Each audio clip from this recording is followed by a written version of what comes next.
Alexis Garcin, Chairman and President of Michelin North America, and Amelia DeLuca, Managing Director of Sustainability at Delta Airlines, moderated by Jessica Robinson, co-founder and partner of Assembly Ventures. Perfect. Alexis, Amelia, good afternoon. Thank you so much for joining me for this conversation. And for those of you participating, I promise to keep this lively and moving because this is a very important topic for all of us here in the broader mobility industry. What we're here to talk about today is decarbonization. And if you're not as into this as maybe the three of us on stage are, I want to frame why this conversation is so important. And it's for this reason. It's because that 29% of all greenhouse gas emissions, are from transportation. And not only that, it's the fastest growing segment, which is a contributor to these emissions. So when you think about how we move and why we move and the impacts that they have, this is what we really want to discuss today. So let's jump into the conversation. I want to start by focusing on how we're decarbonizing, whether it's on the ground, whether it's in the air. We see, if you've been outside at all here at Motorbella, we have all sorts of EVs on display. And I want to start with kind of an overview of how your organizations are focusing on this decarbonization effort. So maybe Alexis, I'll start with you, and then Amelia, please feel free to jump in as well. Great. No, sure. Thank you, and thank you for having me, Jessica, today. I think what we saw today and what I saw this morning is clearly the automotive industry is going through different evolution. The first one is the electrical evolution, no doubt. The second is a digital evolution. And I would say the third one is an environmental evolution. And what was clear to see is that if you take each one of those evolutions separately, that won't be a big deal. But the fact that they're all happening at the same time, this is what it makes probably a revolution. And within that domain, the way Michelin wants to contribute to a better and cleaner mobility is by developing tires that will be sustainable, connected, and rechargeable. That's our strategy that is embedded into the Better Life in Motion strategy that we've unveiled in April. And to make it very short, sustainable, because today we have 30% of the ingredients we use to build a tire that are sustainable. And you might ask yourself how many ingredients we need to build a tire. We need 500 of those. 500? Yes. And today we have 30% that are renewable or recyclable, and we made the commitment that we want to have tires that are fully renewable and recyclable. That's why we're investing a lot in high-tech materials today, so that we can provide our OEMs partners and consumers the safest, what we believe is the safest tire, but at the same time, not only when new, but also when worn. So that's why, again, this sustainability of our business model is critical. Connected because a tire has to be connected into a broader ecosystem, and we know that today the tire is the only part of the vehicle that is touching the ground, and it can capture a wealth of information. And it helps us to provide our OEM partners with new services for the drivers. But I can give you also another example that is maybe far from the pure mobility we know here. But we've unveiled, I think 3 months ago now, a partnership with Aviation, that is a subsidiary of Allstate Insurance, where we'll combine the connectivity they have with 100 million vehicles with our know-how in terms of data analytics around tire and mobility, so that we can turn those data into insights to provide to a road maintenance company and Department of Transportation, so that they can take smarter and better decisions to improve the road and the quality of our roads. So that's also a way to contribute to the road safety that we are aiming at developing at Michelin. And the last part is rechargeable, because we believe that once we extract resources, whether they are natural today and more recyclable and renewable tomorrow, we have to maximize the lifetime of these resources. And we have developed technologies with the 3D printing technology we have, so that we can recharge those tires. And actually, the tire I'm just describing you has been unveiled already 2 years ago in the Montreal, in the Moving On Summit. And that's a tire we've been developing with General Motors, and that we aim at bringing to the market in the next 5 years. That's great. I'm glad you explained rechargeable because in this context, I think it was worth bearing out. Amelia, I want to flip to you here, right? We talked about literally where the rubber meets the road. Sorry, I had to. You're taking to the air with this topic, right? And there's a big question for Delta as it relates to decarbonization, right? Yeah. And it's a fascinating story of what the airline industry is doing right now, but it's definitely aided through things that we're watching our partners do, like the great work that Michelin is doing, the great work that all of our automaker partners are doing here today. From a Delta perspective, let me tell you a little bit about our commitments, then I'll tell you what is actually done to achieve those commitments. So we were the first and only airline on a global basis to go carbon neutral. So from March 1st, 2020 onward, despite the hardships of the pandemic, Delta has been flying you carbon neutral. We added on top of that recently a commitment to science-based targets. Science-based targets for us just means there's a carbon intensity number that we will achieve by 2035 that will help us align to the Paris Agreement. And then finally with that, we also have a commitment to net zero at 2050. And so what do? Well, we manage our carbon emissions, our carbon portfolio. And in some ways it's easier for me because I really only have one thing that causes carbon emissions, and that's jet fuel. Also very challenging because there's not a lot of solutions to that. But when we look at carbon emissions from a Delta perspective, we look at the levers we have and the levers that are coming. And so some of those have been a story that have been underway for many, many years. That is fuel efficiency that is gained through fleet renewals. So you've probably heard and you've seen, especially during the pandemic, airlines were out there retiring older aircraft, and now we're bringing on the next generation of aircraft. And every new airplane that comes on board has 25% better fuel efficiency. So that's step one. The second step, and there was a lot of work before the pandemic, and some of that's been paused, rightfully so, as we focused on the health and safety of our customers during the pandemic, but on operational efficiencies. How much weight is on that airplane, for example? Are we flying as straight as possible, assuming it's always safe? That's always the number one thing that we're focused on. Are there enhancements we can make to the aircraft? You all know those winglets, that you probably see on the ends of the wings. That's just one of, I think, what a number of enhancements that are coming on. Little things you can put on the airplane that will reduce drag. So operational efficiency are a really nice lever. And then, of course, we've got sustainable aviation fuel. And just recently, the airline industry, including Delta, spent a day with the Biden administration talking about how we were going to scale sustainable aviation fuel. Delta's committed that in 2030, 10% of the fuel that we use will come from sustainable aviation fuel. And all that's what's going to allow us to be able to hit that science-based target at 2035. And then once you get beyond there, you get into technologies that, some of which there's research and development on today, and there's some that we honestly probably could not even anticipate, and that's what's so much fun about this job. But you've got hydrogen, you've got electrification, you've got concepts like direct air capture. So for the fact that our sector, we are a hard to decarbonize sector, so this is a journey for us. It's going to take a while. So as long as we are emitting carbon still in a period of time, do we want to consider direct air capture to take it out, put it underground, or perhaps even turn it into a new source of fuel? And so that's the journey that we're on right now, and it's many parallel paths and it's many years of work, but I definitely feel like we have a good plan. That's great, thank you. Can you talk a little bit more about sustainable aviation fuel for those of us that think about octane as it relates to our cars on the ground? What is so different about it or makes this transition possible? In sustainable aviation fuel, it's worth getting to know this concept because this is going to be around probably for a really long time, because even if we just start where I just ended, 2050, even by then, our long-haul flying is probably not going to be electric. Our long-haul flying is probably not going to be with hydrogen. It's probably going to be with sustainable aviation fuel, or today, biofuel. In the future, could be something that's called synthetic fuels, which again is just kind of a process where you are creating new sorts of fuels, but in a non-traditional way. But today, biofuels are about what you need to know.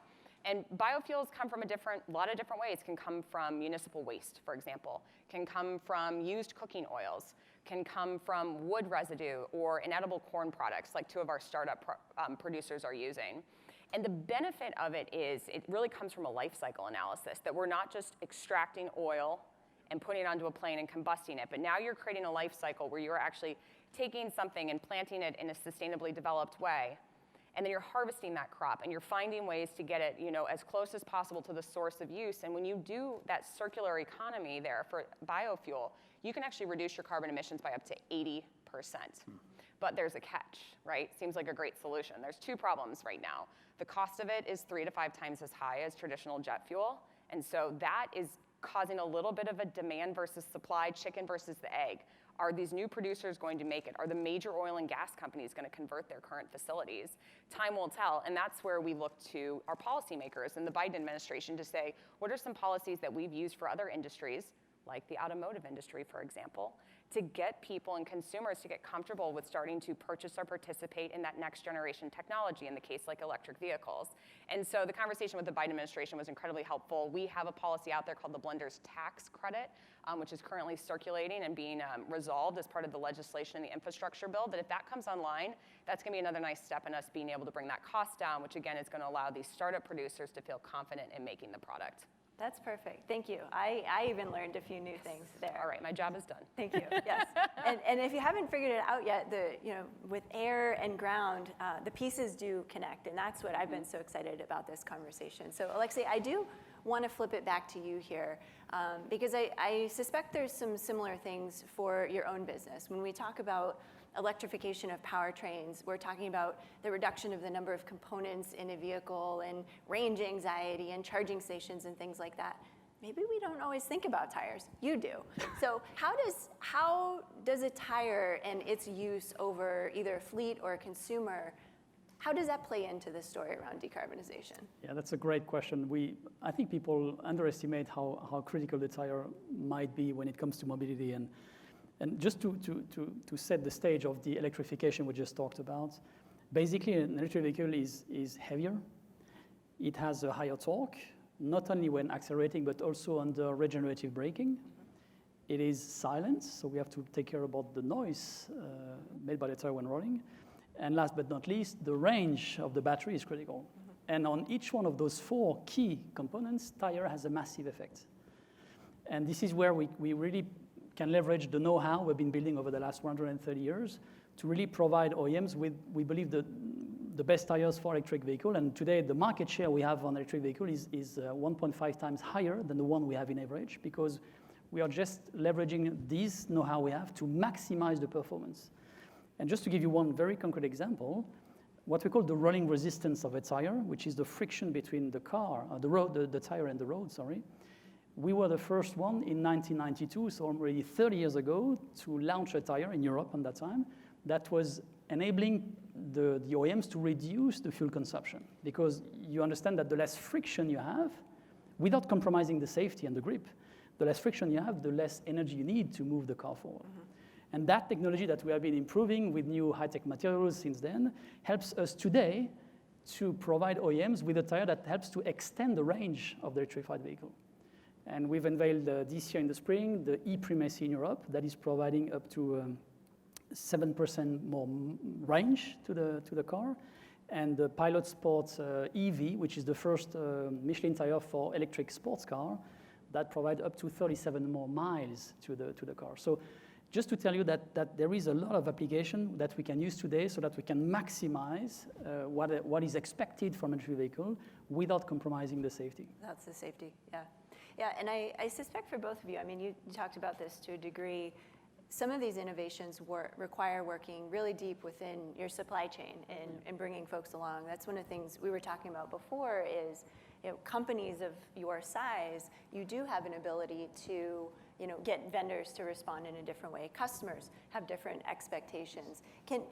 Would either of you like to talk about supply chain and how decarbonization is playing out there beyond some of the things we've talked about so far? Sure. I think there's a couple things when you think about supply chain. So the first is what emissions are being generated because of my supply chain. So for us, again, it all goes back to jet fuel, unfortunately, both when it combusts as well as when it is refined and produced. So things I just talked about for sustainable aviation fuel will solve that life cycle problem, which will help us in our Scope 3 emissions, or the emissions that are generated through our supply chain. But then we're looking at our suppliers, whether it's Airbus and Boeing or our engine manufacturers, with the same kind of urgency. And they feel it too, right? The whole world feels it right now. That's the one nice thing. There's no group that's out of balance that's like, no, I don't have a problem. Like, no, we all are trying to solve. And science-based targets, which I mentioned earlier, is actually a really nice rallying cry for the majority of companies to say, hey, it's like a secret handshake. You got science-based targets, I got science-based targets. Let's figure out how we're going to get there together. And so, I think I spend probably on a daily basis, I talk to someone in our supply chain about something. I talked to Boeing this morning, I talked to Airbus tomorrow morning, and it's figuring out how can we partner together, and that may be what innovations do we want to focus on, what groups do we want to invest research and development in, what are we not thinking about right now, what are customers asking you that I should probably be aware about. And then we've also got corporate customers. Michelin is obviously a corporate customer of ours who's also coming to us and saying, look, in order to innovate, in order to stand my business back up again, I need to be able to travel. And so what solutions are you able to provide me so that I can continue to run my business? Because my emissions, Delta's emissions, can often be the largest part of their supply chain emissions. And so again, sustainable aviation fuel is a tool we have. And then of course, Delta's carbon neutral. And so we always point back to that as something we're doing in the partnership. But it's a really fast-paced area. And I'm sure Alexis' calendar probably looks a lot like mine for a lot of reasons. But it's like 8 to 6 every day. You could spend time with suppliers and other partners, research institutions, startups love us. But it's great. There's so many people that want to partner. So the willingness is there. It's just a matter of trying to set ourselves up for success. That framework. And I think to your point, Amelia, I think supply chain is the word I use probably at least 20 times a day right now. Yeah, exactly. And at the time, we say we are all supply chain right now, given the fact that supply chain is probably also facing a huge disruption because of what we've learned during the COVID. So back to your question, Jessica, I think what the first level for us is to really accelerate in what we call the local to local. So I think the time where you were just considering your worldwide balance of trade is probably a bit gone because we have to produce closer to the customers. Because first, it helps you to better serve your customers and to be more reactive. And given the increased volatility of the environment, that's something you have to do from business reasons. But at the same time, it reduces, as Amelia said, to reduce the emission of our logistics overall. So that's the first lever we use. The second one is, as Delta, we use the science-based target initiatives. And by 2024, we have now an agreement with our suppliers that 70% of them will have science-based target initiatives by them. And the last one is that we're working heavily on our own operations so that we can have carbon emission-free plants by 2050. And actually, we've unveiled our first free emission plant last year and in November 2020 in France. That's remarkable. Yeah, that's an amazing achievement.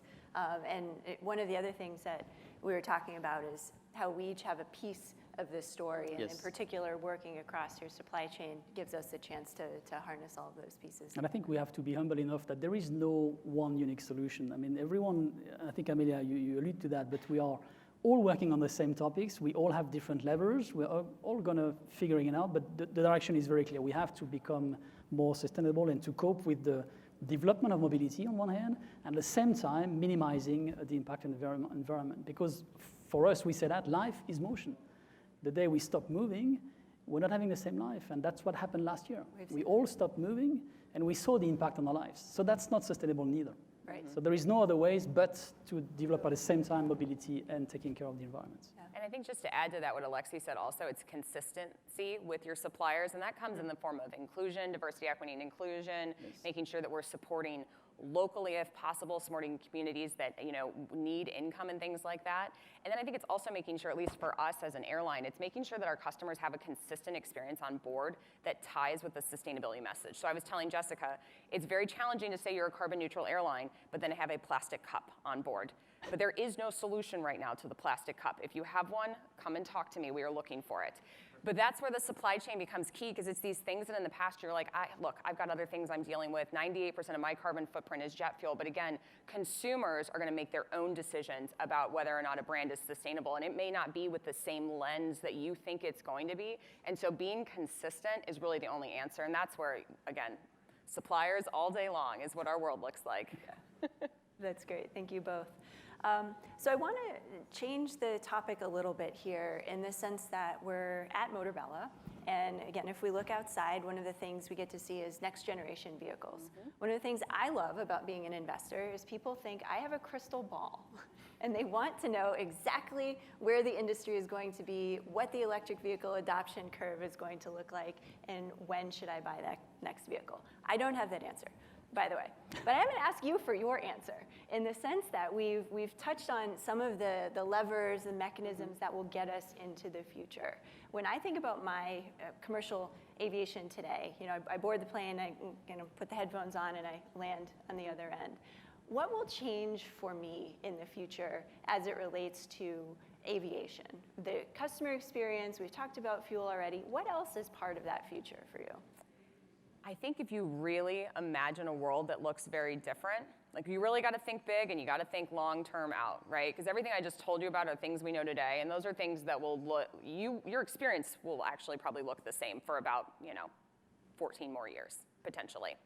2035 is that year we've started to hear or think that there are things coming online that are new. So you just look at Airbus, for example, and they have a zero-E fleet, which is a fleet that would be powered by hydrogen. And because hydrogen is a completely different fuel, that aircraft will look entirely different. You will need 4 times as much storage space for that hydrogen, for example. The infrastructure to get that hydrogen on the airplane will look completely different. And by the way, the answer isn't just trucking it in there, of course. There are going to be very different situations. So take hydrogen as one example. And then you go to the other end, which is electrification. And I think everyone here has probably read something about these startup electric companies that are going to be flying us, and will they have a pilot, will they not have a pilot? You're going to take off from your pod over here near your house, and then you're going to go to the airport and then get on the bigger plane. I mean, I think the world's going to change dramatically how we travel, but I think it's exciting in that regards. And again, I think coming back to it, you've got a whole bunch of people looking at it. We always call it kind of the game board at this point. We're just looking and we're trying to figure out, okay, which one should I be part of this of? Which one do I want to invest in? Which one do I want to do research and development in? Which one do I really like as a company and want to push it? Which one makes me a little bit nervous, but I still want to have a seat at the table? And so I think, I think it could look really different, but, I think what it will achieve in terms of helping our planet is actually what's most exciting. Yeah, no, I love that. And Alexis, maybe for you, I mean, clearly getting to this future, whatever is inside that crystal ball, requires creativity, right? And thinking differently about how you even define your business, right? But 2, how you then define success within that. What does a creative solution, look like that's putting Michelin on that path? I think we have one creative solution. I think I will join Amelia in saying that there is not one solution. And we are testing all together as industries. We are testing a lot of ways to decarbonize the transportation. So I'm not sure there is one silver bullet. But we believe in the future of hydrogen. Not hydrogen as a whole, but hydrogen as a complementary to electrification. Because when you have a look at the transportation today, you have e-bikes, you have cars, trucks, garbage truck, buses, boat, trains, aircraft. All of that is a very different each one of them has a different usage. And probably for each one of those usages, you might have different solutions. What we believe though, and we've started the journey on hydrogen already 15 years ago, where almost nobody was caring about hydrogen, but we are working on that. We believe that it's a great lever because it's almost, I would say, erase or mitigate the main drawbacks of electrification today. Mm-hmm. Because with hydrogen, you can charge a vehicle in 3 to 5 minutes. You extend the range of an electrified vehicle by factor 2 to 3. And the cost of the infrastructure is way cheaper than a fast charging station, for example. So all of that is very powerful. And we believe for long haul in the short term, for train, there are tests right now. And also for medium duty trucks, this is a perfect solution as of now, provided obviously that we're able to produce green hydrogen. And I love very much your example of the fuel versus the plastic cup. I think when you innovate, you have to face some paradox at the beginning. Mm-hmm. And yes, we're not perfect, but we're just trying we're just innovating, and that's how we need to make things happening. Yeah. So if we look for the perfect solution from day one, we would never be able to move the needle.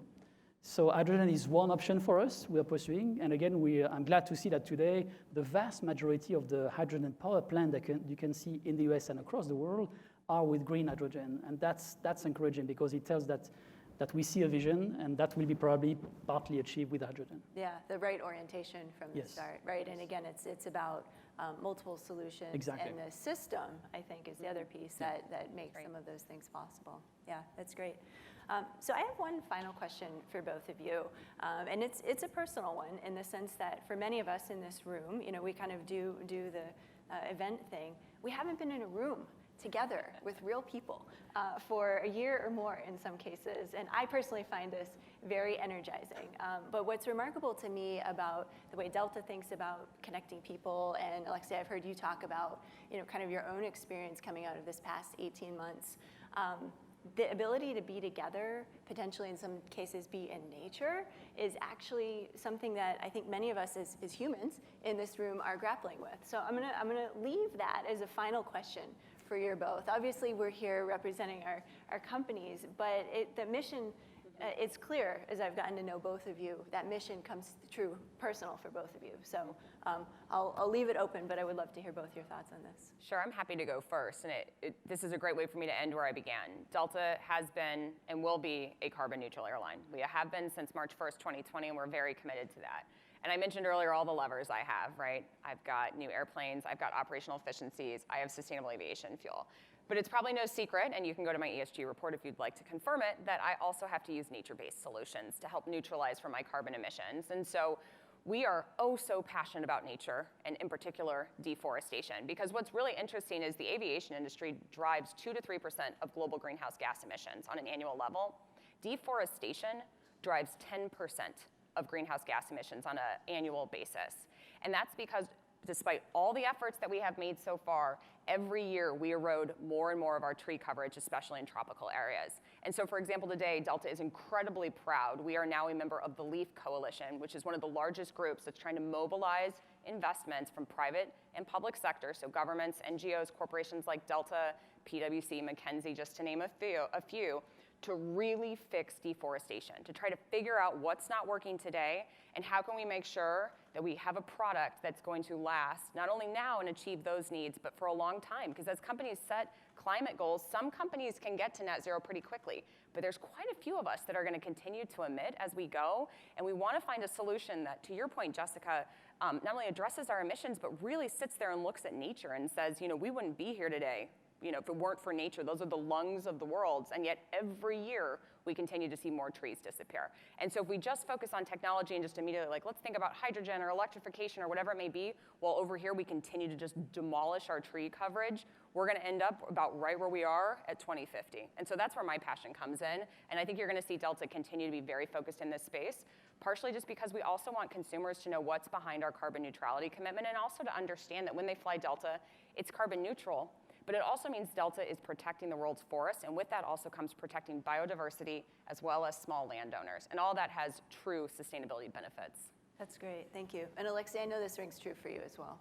Yeah, I would say, I think for many companies, the last 18 months has been a real crisis because the model has to be revamped. And I'm used to say now that for Michelin, for us, it has been an accelerator because we are fueled by innovation, and the most important asset we have since our inception at Michelin is our people. We have people that are passionate by innovating and by focusing on the customer needs. That's why we have been always on the forefront of innovation. I mentioned the hydrogen 15 years ago, the 3D printing 20 years ago, the first green tire, and so on. So I think what I mean by that is that the last 18 years have been revamping a lot of things, the way we work, the way we travel, interact together. But I think for us, it has been just reinforcing the nature of who is Michelin, who we are at Michelin, our values. And that's why we have unveiled the next plan by 2030 that we call the Better Life in Motion, which is a commitment from all of us to focus at the same time with the same intensity on the profit side, because we have to generate profit to be able to invest in greener mobility and new solutions. On the planet side, because again, we have to take care of the environment, and on the people. So we have the 3 PL bottom line: people, profit, and planet. And again, the last 18 months has been confirming to us that's the right strategy, and we're just accelerating. That's great, I love that. The right strategy, the right time. Amelia, Alexis, thank you both for joining me for this conversation. Thank you, Jessica. Yeah. Thank you, Amelia. Yes, thank you.